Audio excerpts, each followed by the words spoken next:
All right. Welcome to John Park's Workshop Halloween 2019 edition. And I hope you all are in your Halloween costumes like I am. I don't want to be the only one. So this is my Halloween costume. You may have seen this before, but it's our good friend, the goose mask. And I've got my whole goose getup here, including some wings in case I need to get real vicious and mean with some shop owner who doesn't want to give up the goods. Honk! You know what I mean? So that's my, I'm not going to actually wear that. I think I'm going to set that right over here. But probably that eyeball can be watching you. Move the camera a little bit. Eyeball will be watching you the whole show.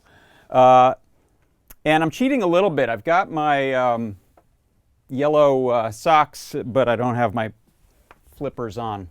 I got these little little swim fins here for my full-blown costume. But here in the workshop, I'm going to wear some orange Adidas. How do you like that? Hey, all right, good. Hey, thanks, C. Grover, over in the Discord chat. Said my audio levels are good. If you're joining us over on Facebook or Twitch or anywhere really other than YouTube, where we are checking the chat, you might want to come over to our Discord server, the Adafruit Discord server, and there you will find lots of good people talking about all kinds of good stuff. All right. Well, let's get things started. What are we doing today? Let's start out with this. How about I want to remind you that we have an AdaBox coming up. So let's pop over to this. That is AdaBox. Your countdown for AdaBox 14. There are 31 days left to sign up. So sign up and you'll get AdaBox 14, which is going to be shipping in December, early-ish in December. It'll be a holiday AdaBox, and I'm going to guess you won't want to miss out. So don't miss out. Go there and sign up. There are usually a few subscriptions left, although a lot of people tend to roll their subscription over from quarter to quarter, get the annual subscriptions. So we don't have unlimited spots open, but I'm sure you'll want to join in for the fun and the unboxing and all that good stuff. So please go check it out. What else have we got? Oh, you know what I've got? I want to mention our jobs board. We have a jobs board over at jobs.adafruit.com. And if you look at the, go to this site, search jobs, scroll on down. Here's one from Adafruit. We're looking for someone to help out. So this is kind of a software bounty sort of situation. We're looking for some help with some filtering, some audio filtering, in fact. We have PDM microphones, and we want some help with the FIR sync filter. So if you're interested, go apply online for that. And there's lots of other jobs available, too. So if you don't know, the Adafruit Jobs Board is free. It's free to post, and it's free to put your resume up if you're looking for work. So it's a win-win situation. Go check it out, would you? Also, I want to mention a coupon code we have for today, and it has nothing to do with geese, but a different fine friend of ours in nature, the Terrapin. And that's because we're going to be looking at some logo, some turtle logo stuff today. So Terrapin, Terrapin, that's going to get you 10% off in the store, and you can use that to get all sorts of goodies. And it's not good on gift certificates, subscriptions, or software, but it is good on physical things. And I like to use that as a little bit of a segue into our product of the week. And the product of the week pick that I have this week is this Maxbotics Ultrasonic Rangefinder. Admittedly, it's a little late probably for you to set up your haunted front porch with one of these, unless you happen to have one already. I'll show you, actually. I've got a little setup that I built a couple years ago for an installation. And it uses this rangefinder, which is a sort of precision rangefinder. So you can dial in where in the distance that it can see you want to trigger things, which is really cool. So I had an installation where there was a large sculpture of a creature for a movie premiere, and we wanted it to make the creature's noises when people got about 1.5 feet away. And so with this ultrasonic rangefinder, I was able to dial in the distance where it would pay attention to objects getting in front of it. In fact, let me show you that thing in action right now. How about Let's go over to the main cam. That should work. So this little gizmo I've got right here, that's the rangefinder, and I've actually built a little 3D printed case for it, and I'm using a Ethernet jack to be able to plug it into an Arduino that I have over here with a sound shield on top of it. And let me turn up my little amplifier here that I'm using to make noises. So there's an SD card that has some WAV files or MP3s, I think. Let's see, is that should be it, yeah? No, maybe that's not. I don't know this amplifier that well. Ooh, good demo. All right, hold on. There we go. Okay. So now when something gets in front of that little gizmo there, we get a nice grunting sound. Let me bring that over to the main camera so you can see this rangefinder. You should be able to hear that. All right. So there it is, and it should stop triggering. I don't think anything big is in front of it. And now you can hear those little grunting noises going off. Funny thing about this was that I set it up yesterday to prepare for this demo, and then I forgot that I had it set up multiple times. So I kept walking by that part of the workshop and suddenly scaring myself half to death with grunting never beast noises. So be careful with these. But anyway, that's my product of the week, is the Maxbotics ultrasonic rangefinder. You can go pick one up in the store. There's a few different ones, so check the specs for different ranges and sensitivities and other. There's even a super waterproof one that's inside of like a little housing. It looks very cool. All right, well, let's see. How about we use that as a little segue to jump in to our product of the week. We just did that. How about the MakeCode Minute? There's an idea.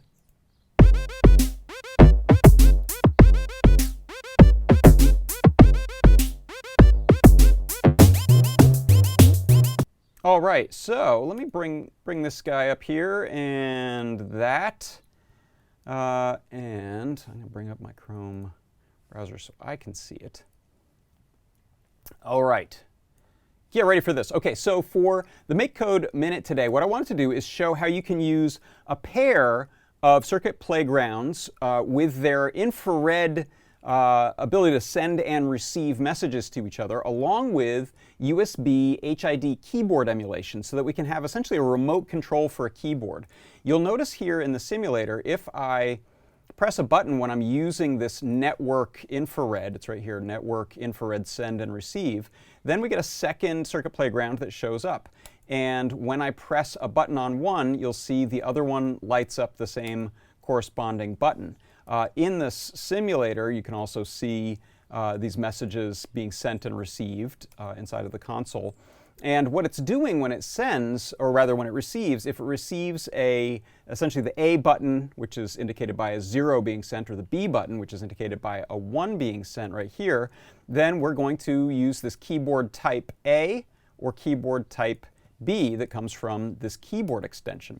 So what I'm going to do is I'm going to switch to an overhead cam here, and you can see I'm just typing into a little ASCII art generator so you can see it nice and big. And here is one circuit playground, and what I'll do is I'll press a button on that, and you can see a B just showed up on the screen. I'll press it again, another B just showed up. I don't have a lot of room there. And let me backspace some. And now when I press the A, we'll get A buttons showing up. So this is a way that you can use the infrared send and receive to do something kind of sophisticated, which is create essentially a remote control for, could be media keys like pause and play for songs. It can be arrow keys. It could be joystick input, and pretty much any key you want to type. And so that is how you can use a couple of Circuit Playground Express boards inside of MakeCode to create an infrared remote keyboard. And that is your MakeCode Minute.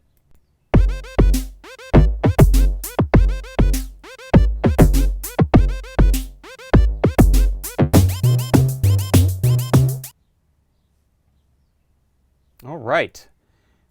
So let's see. What does that bring us to next? how about this thing? Let's take a look at the MakeCode Arcade Game of the Week. So I'm going to bring my browser back and flip on over again to about this little view here. And so my MakeCode Arcade Game pick of the week is Brain Cell Damage, which is by Mobama X. And I'm going to pop over to the MakeCode Arcade editor here, and let's create a large view of the simulator. And this game is maddeningly hard. So if you click A, it'll tell you how to start. The first level is called Rage Quit, which gives you a little idea of how hard this game is. You have this little character here that you can use your space bar to impel or propel, give it a little impulse, that's the word I'm looking for. Every time you press it, it will sort of thrust the player sprite up and to the right. And then gravity will take over. And as soon as you hit a wall like that, you die. It is impossibly hard. But the creator claims that all 15 or so levels are possible and have been tested by some beta testers. But I thought this was a really challenging game and worth checking out. If you look at, I'll put a link in the post for this. If you look at how this is generated, we have these tile maps here, which are these devilish shapes that you have to wind your way through. And any collision with these black tiles will cause the end of the game. And then you can see it uses the unique colors, like here's a beige and a brown, to indicate the start and end of each of the different levels. And then if you get through the last one, it'll tell you you've won and you've lost 138 brain cells. I don't know that I'll live long enough to get good enough at this game to be able to beat it, but I thought it was a really nicely put together game, super, super challenging, and it could be fun to put it on a device like a Pi Gamer or a Pi Badge and bring it on a long, long flight and see if you can get good enough to beat it. So that is my MakeCode Arcade game pick of the week, which is called Brain Cell Damage by Mobama X.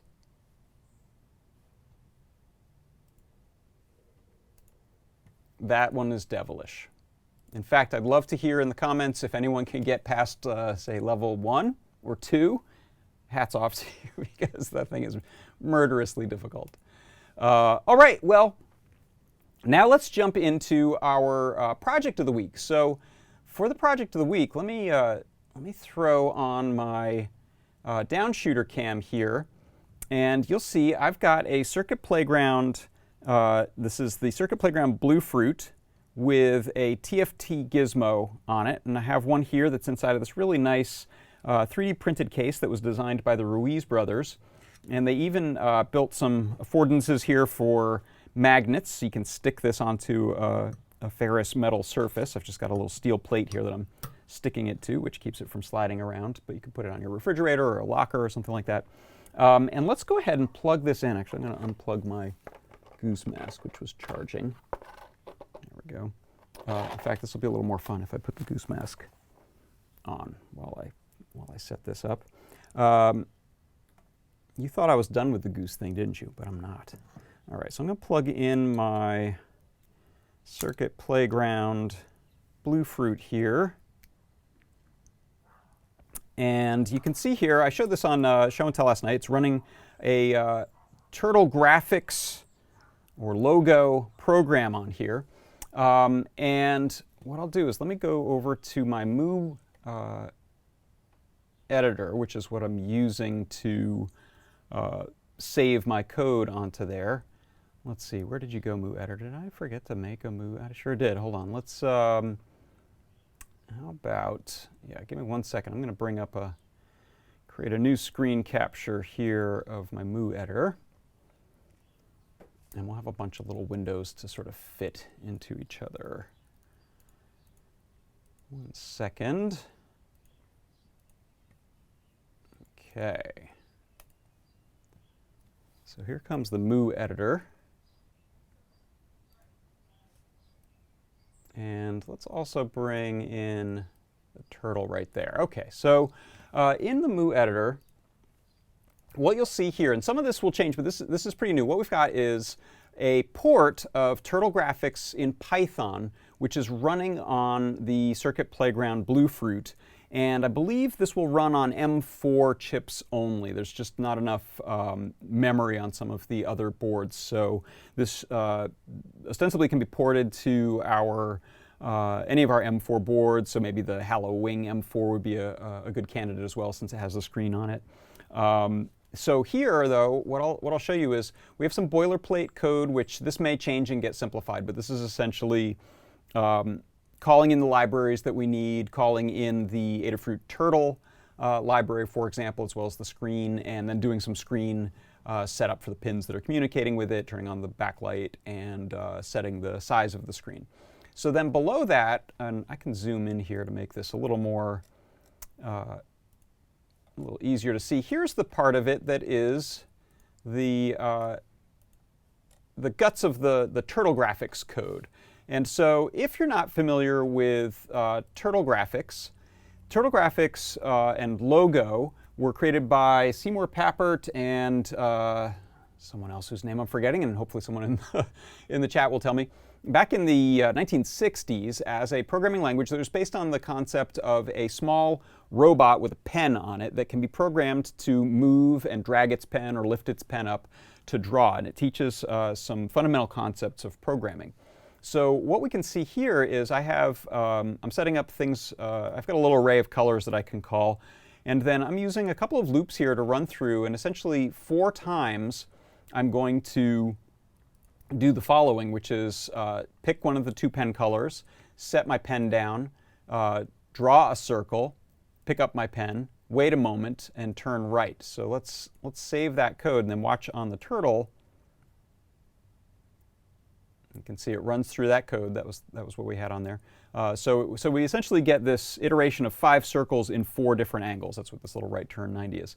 What I'm going to do is I'm actually going to bring up a really nice simple example. So if I look at Atom here, I have a bunch of examples that I've made that I'll be putting in the guide. So basic square, is that a good one? It probably is. So I'm just going to copy that from here and go back to Moo and paste it and save it. So I'm just saving the code.py directly to my turtle there, and you can see it's drawing a little nice red square. So what I'm doing here, I'm creating some things so that I'm not necessarily putting in the numbers each time, since I know the screen size is 240, half of that is 120. So I'm using some of those values so that you could potentially just change your code in a couple of places and move to other screen sizes. But what essentially I'm doing is before the pen is down, I'm setting the position of the turtle. So I'm just moving it somewhere. And then here is the key stuff. Once I set my pen down, I then run through this 4 times. So the first time I'm going to move the turtle forward 1/2 of the Gizmo screen size. So that's 120. In fact, let's simplify that. Let's just type in some numbers. So I'll go 120 units or pixels on the screen. Then I'm going to take a right turn with the turtle by going 90 degrees to the right. And then I'm going to wait a moment. And then I loop through that 4 times. So if we run that again, you can see on my little turtle there. Get that better into view. There you go. We get a little square. And so what we'll learn are some of the very basic things, and we've only ported a few things over. So Turtle has quite a few capabilities now compared to in the early days, especially during sort of its peak of popularity in the 1980s, the early 80s, where really what we could do is we could move the turtle with the pen up or down. We could, which is sort of translation, moving it forward or backward is another command. In fact, if we set this to backward, let's see what happens. So I'm just going to say back and hit save. And what we should see is the turtle's going to kind of drive off the screen in the back. Oh no, it's gone. And then it comes back down. So it's gone off that away by going backwards. We can turn it. And then we also have the capability to set its position explicitly. So you can move it to a coordinates position. So that's what the set position is. This also another phrase for that is go to, which I'll switch to make it simpler. And let me type those in. So what was I doing? I was halving and halving. So this is just be negative 60 and 60, I believe. Let's save that. See if that goes back to where we expect. Yeah. Okay. And then let me change this to forward. You can also do things like shortcuts like FD instead of forward. And so we have this very basic implementation of these sorts of things. There's also a couple of things that are a little convenience, like you saw me use that circle command earlier. Let's go look again at a circle. I'm going to jump back over to my Atom session where I have some saved. Let's see. What does this one do? Is this a... This one's fancy. Do I have a simple circle? Basic circle. There, I named it well. All right, let's come back here and see what that looks like. Okay, so again, I'm going to move to the right, sleep. Am I drawing circles in here? That doesn't look right. Did I paste that? Let's save it. Oh, there we go. Yeah. I see what I did. Okay, so from the center of the screen, when we start this turtle, our little pen object is facing to the screen right. So at the beginning, I'm turning to the right, and then I decided to drive down to the bottom of the screen, which is how I'm moving this forward half the screen. So let's go forward 120. Actually, I found I went off the screen a little bit when I did that, so I'm going forward 119 units. And you can see I'm just setting pauses here so it doesn't all happen too quickly. And so once I've headed down, I turn to the right again, and that's only because I know how the circle is drawn is essentially going to the right, and, or rather, yeah, to the turtle's own left is this sort of counterclockwise circle it does from down, up, and around. So I reorient to that original orientation by turning left 90 degrees. I wait, and here you can see I'm setting the pen color. There's a few built-ins. Let's go to orange for Halloween. And then the circle radius is what we're setting here, so 120. Actually, I did 119 again just to not drive off by 1 pixel. And so this will drive down and give us an orange circle. So then, as you can see, some of these earlier examples I showed, like that circle petal, are a little more complex, and that's because we're using some looping and things with them. What I'm going to do is go back to Atom and grab a more complex example. How about this spiral tube?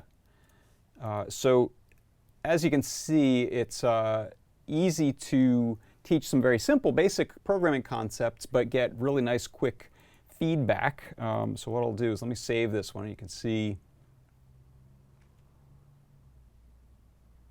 So what I've done here is I've headed down and I'm doing these circles again, but I'm iterating through 24 times. And each time I iterate, I move the position upward a little bit. So we get this nice sort of repeating half circles that gives us this sort of tube look.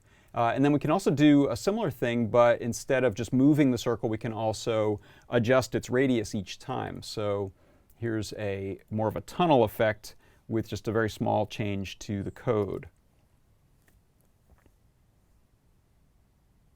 So here again, we're starting down at the bottom like that first example, but every time we start and end at the same position, but we make a smaller and smaller and smaller radius circle. So you can see here if I just did, let's say, 4 of them.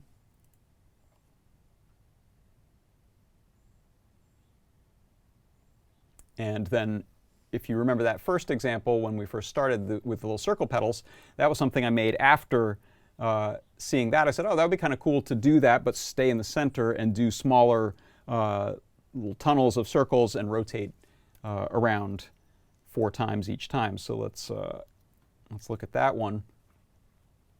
And then I'll show you a variation on this, which is you can see I'm changing this 4 times, but now what if we do it 8 times? and instead of turning at a 90-degree angle, we'll turn at a 45-degree angle. So we'll get more of a flower petal type of shape with doing this, as you can see, more times with a smaller angle. So you get some really cool sort of spirograph things. You can also do some Lissajous curve types of things. One effect that I think is really cool is creating sort of parabolic art, if you've ever done string art, by setting straight line segments or pieces of yarn on pins and moving down and over to the right one unit simultaneously for every iteration. We get some really cool parabolic effects. So I made one of these, parabola cross. So let's take this one and let's see, do I want to simplify it? Yeah, let's just do one of them first. So I'm just going to comment out a chunk of that code. So what you'll see here is, go big for a second. Resave that. You can see also I'm using this little technique of the dots. So you'll see some dots show up, and then you can see my parabola getting drawn. So let's see if I can move even closer on that and still focus. There we go. So let me save that one more time. And that's just a way of resetting the board. And so you can see those individual lines. There's no curve here. There's just straight line segments, but sort of like how polygons work on a 3D model, we use a lot of segments of small things to generate that appearance of a curve, even though there's nothing curved in there at all. So if I uncomment,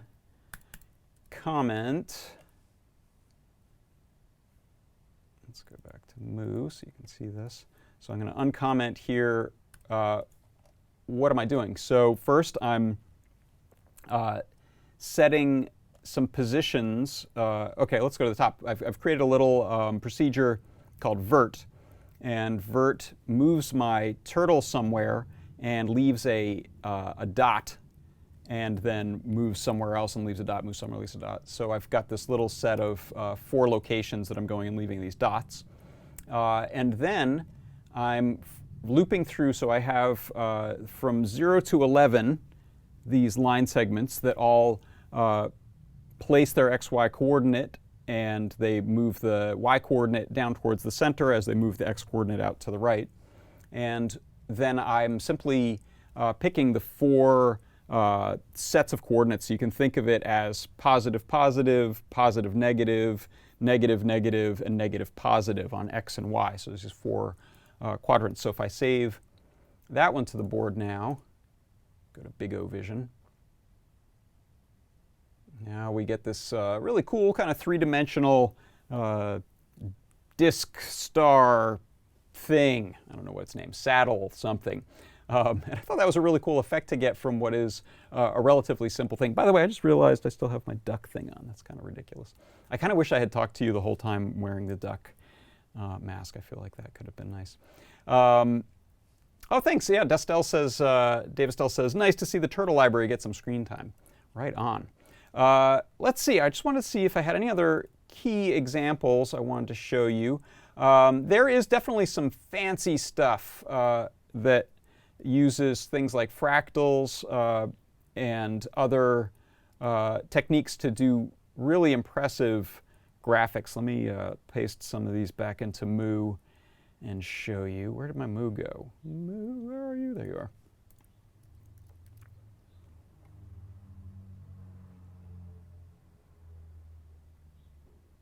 So here we have some sort of fractal snowflake-like things. We have actually some really cool snowflake code that I think Carter wrote, and I forgot to make it easy to get to. So I'll show that.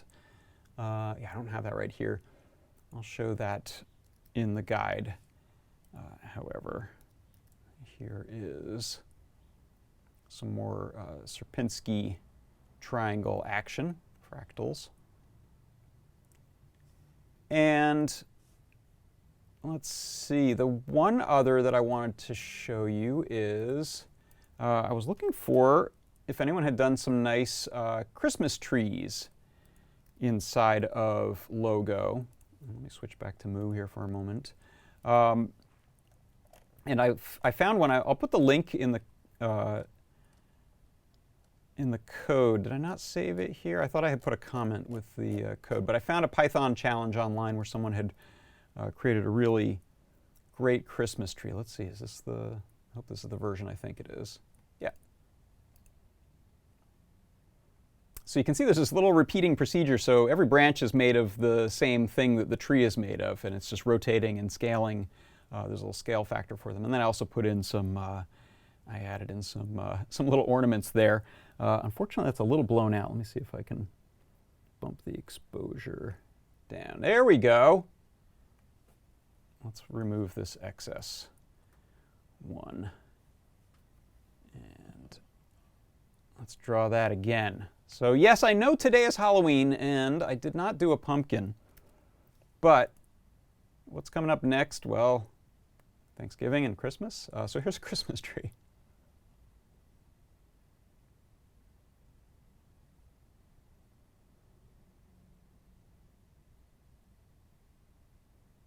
Yay! And let me show you one other funny thing. I'm going to pull my mic off for a second and set it down there. Actually, I'll plug in a different one where it's exposed. But I think it was Melissa who noticed that you can sort of hear things happening on the board if you're grounding the audio pin. Let me reset this one.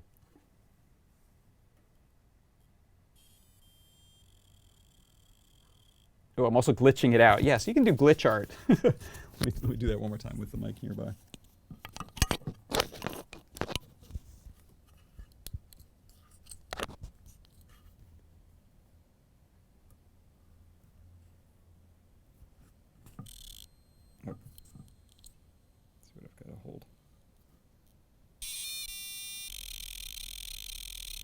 Yeah. All right. So that's we're already circuit bending our poor little turtle there.